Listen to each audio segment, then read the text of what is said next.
And now it's time for both rear tires. Got the back end jacked up with a couple jacks there because I can't pick the whole thing up on my little lift. Pop these covers off. There's one. We'll zip these lug nuts off in no time.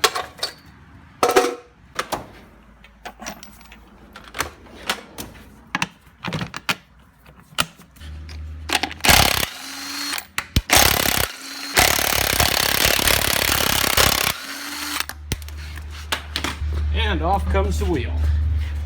Check the brakes while we're at it. Yeah, they look good. Plenty of pad left. All right.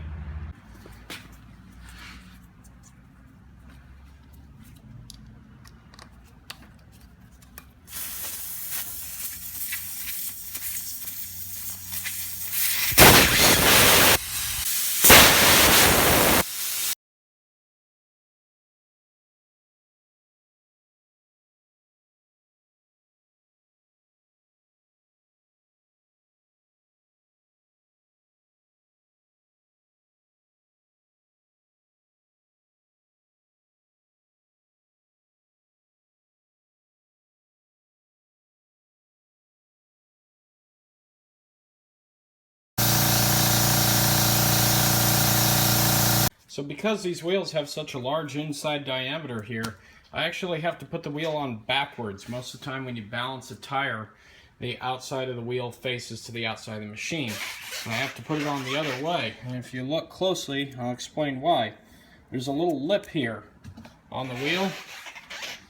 You can see it there.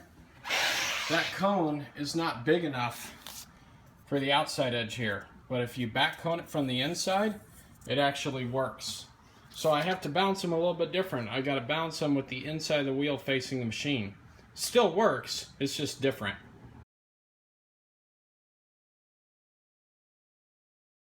So as you can see, we need 1 ounce right here. And then you spin the wheel a little bit. And you need 2 ounces on the outside right here at the 12 o'clock position. So we'll go ahead and put these weights on.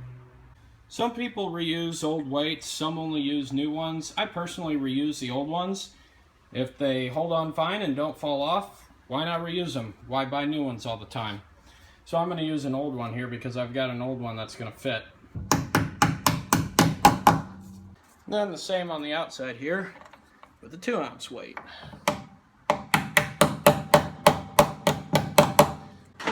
Then you close the hood and give it a spin. And hope for zeros.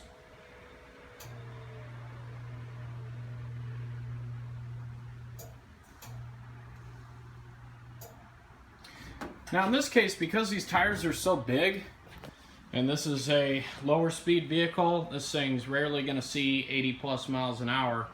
These tires are so large, you will never notice a 1/4 ounce off. So rather than try to put another 1/4 ounce on the wheels and have multiple weights on the edge, I just leave it at a 1/4. If I can get it down to within a 1/4 on each side, they're good. You will never feel that kind of vibration on a truck this big. So you go ahead and take the wheel off the balancer, mount it up on the truck, and away we go. Another thing that's good to do is spray your lug studs and lug nuts with just a little WD-40. That'll help keep them coming on and off easily, reduce the chance of stripped out threads or a stripped out lug nut. Anyway, we'll get all these. And then the lug nuts especially as well, because the thing about these lug nuts are a little bit different. You can see how that washer will remain stationary when you tighten the lug nut up, like so. So it's important to keep these lubricated so that that metal on metal flows freely. And it's good to get the threads as well. So coat all those in some WD-40 before you put them back on. They will go on nice and smoothly.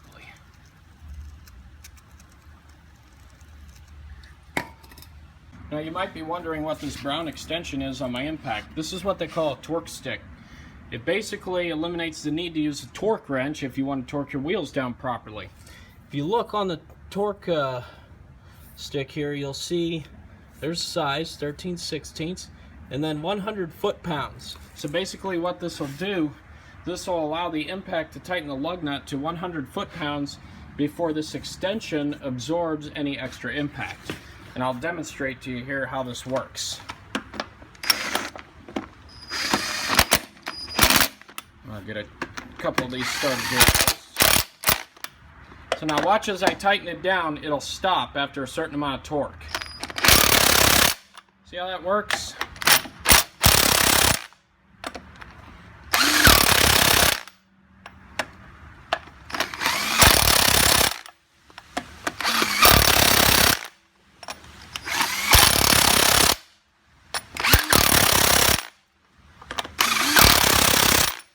So now I know that all my lug nuts are torqued down properly and I didn't have to use a torque wrench. And then pop the little hubcap on.